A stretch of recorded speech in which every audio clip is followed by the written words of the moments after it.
سلجوقی سلطنت 11ویں تا 14ویں صدی عیسوی کے درمیان میں مشرق وسطی اور وسط ایشیا میں قائم ایک مسلم بادشاہت تھی جو نسلاً آغوز ترک تھے۔ مسلم تاریخ میں اسے بہت اہمیت حاصل ہے کیونکہ یہ دولت عباسیہ کے خاتمے کے بعد عالم اسلام کو ایک مرکز پر جمع کرنے والی آخری سلطنت تھی۔ اس کی سرحدیں ایک جانب چین سے لے کر بحرہ متوسط اور دوسری جانب عدن سے لے کر خوارزم تک پھیلی ہوئی تھی۔ ان کا عہد تاریخ اسلام کا آخری عہد زنی کہلا سکتا ہے۔ اس لیے سلاجقہ کو مسلم تاریخ میں خاص درجہ و مقام حاصل ہے۔ سلجوقیوں کے زوال کے ساتھ ہی امت مسلمہ میں جس سیاسی انتشار کا آغاز ہوا، اس کا فائدہ اٹھاتے ہوئے اہلیان یورپ نے مسلمانوں پر صلیبی جنگیں مسلط کیں اور عالم اسلام کے قلب میں مقدس ترین مقام بیت المقدس شریف پر قبضہ کر لیا۔ تغرل بیگ سلجوق کا پوتا تھا جبکہ چغری بیگ اس کا بھائی تھا، جن کی زیر قیادت سلجوقیوں نے غزنوی سلطنت سے علیحدگی اختیار کرنے کی کوشش کی۔ ابتدا میں سلجوقیوں کو سلطان محمود غزنوی کے ہاتھوں شکست ہوئی اور وہ خوارزم تک محدود ہو گئے، لیکن تغرل اور چغری بیگ کی زیر قیادت انہوں نے 1028 اور 29 میں مرو اور نشاپور پر قبضہ کر لیا۔ ان کے جانشینوں نے خراسان اور بلخ میں بھی مزید علاقے فتح کر لیے اور 1037 میں غزنی پر حملہ کر دیا۔ 1039 عیسوی میں جنگ دندانیکان میں انہوں نے سلطان محمود غزنوی کے بیٹے مسعود اول کو شکست دی اور مسعود سلطنت کے تمام مغربی حصے سلجوقیوں کے ہاتھوں گنوا بیٹھا۔ 1055 میں تغرل بیگ نے بنی بویا کی شیعہ سلطنت سے بغداد بھی چھین لی۔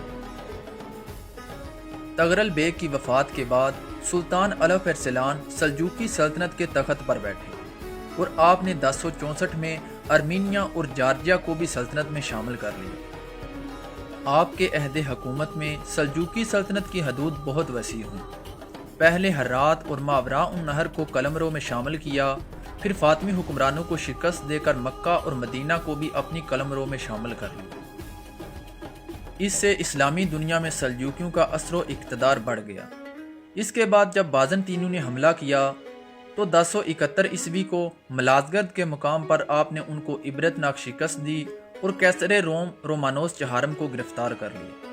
کیسر روم نے نہ صرف تاوان جنگ ادا کیا اور خراج دینے پر رضامند ہوا بلکہ اپنی بیٹی سلطان کے بیٹے سے بیعت دی اور ارمینیا اور جارجیا کے علاقے بھی ان کو دے دیے۔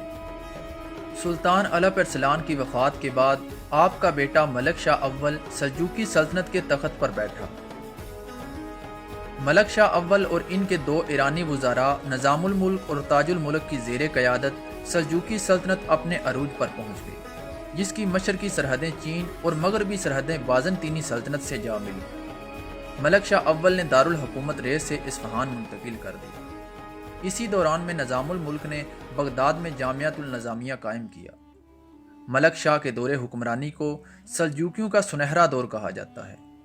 1087 میں عباسی خلیفہ نے ملک شاہ کو سلطان مشرق و مغرب کا خطاب دیا۔ ملک شاہ کے دور میں ہی ایران میں حسن بن صبا نے زور پکڑا، جس کے فدائیوں نے کئی معروف شخصیات کو موت کے گھاٹ اتار دیا۔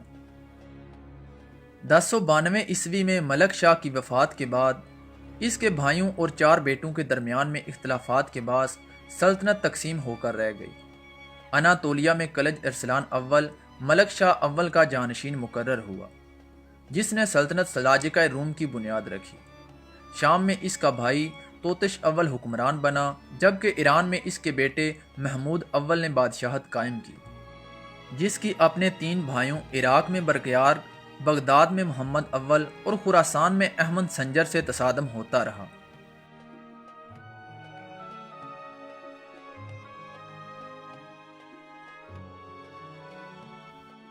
توتش اول کی وفات کے بعد اس کے بیٹوں رضوان اور دوقق کو بالترتیب حلب اور دمشق میں وراثت ملی اور ان دونوں کی نا اتفاقی کے باعث شام کئی حصوں میں تقسیم ہو گیا، جن میں مختلف امراء کی حکومتیں تھیں۔ 1118 عیسوی میں سلطان احمد سنجر نے سلطان ہونے کا اعلان کر دیا، جبکہ ان کے بھتیجے اور محمد اول کے بیٹے محمود ثانی نے ان کو تسلیم نہیں کیا اور بغداد میں دارالحکومت قائم کرتے ہوئے اپنے سلطان ہونے کا اعلان کر دیا۔ تاہم 1131 عیسوی میں سلطان احمد سنجر نے اس کو ہٹا دیا۔ سلجوقی سلطنت کے سیاسی زوال کے آغاز اور ملک بھر میں پھیلی خانہ جنگی اور طوائف الملوکی سے امت مسلمہ کو ایک پرچم تلے اکٹھا کرنے والی آخری قوت کا بھی خاتمہ ہونے لگا تو اہلیان یورپ نے اس کو بھرپور موقع جانا اور بیت المقدس کو مسلمانوں سے واپس لینے کی دارینہ خواہش کو عملی جامہ پہنانے کا آغاز شروع کر دیا۔ اس طرح انہوں نے صلیبی جنگوں کا آغاز کیا جو کم و بیش 200 سال مسلمانوں پر مسلط رہیں۔ ان جنگوں کے آغاز پر یورپ سے بیت المقدس کے راستے میں عیسائیوں کا سب سے اولین ٹکراؤ اناطولیہ میں سلجوقی مسلمانوں کی حکومت سلاجقہ روم سے ہوا۔ عیسائیوں نے پہلی صلیبی جنگ میں بیت المقدس شریف پر قبضہ کر لیا تھا، جبکہ اس جنگ سے قبل ہی سلجوقی فاطمیوں کے ہاتھوں فلسطین گنوا چکے تھے۔ صلیبیوں اور منگولوں کے حملوں سے سلجوقیوں کی رہی سہی طاقت بھی ختم ہو کر رہ گئی، اور بالآخر 1260 عیسوی کی دہائی میں منگولوں کی اناطولیہ پر چڑھائی کے ساتھ آخری سلجوقی سلطنت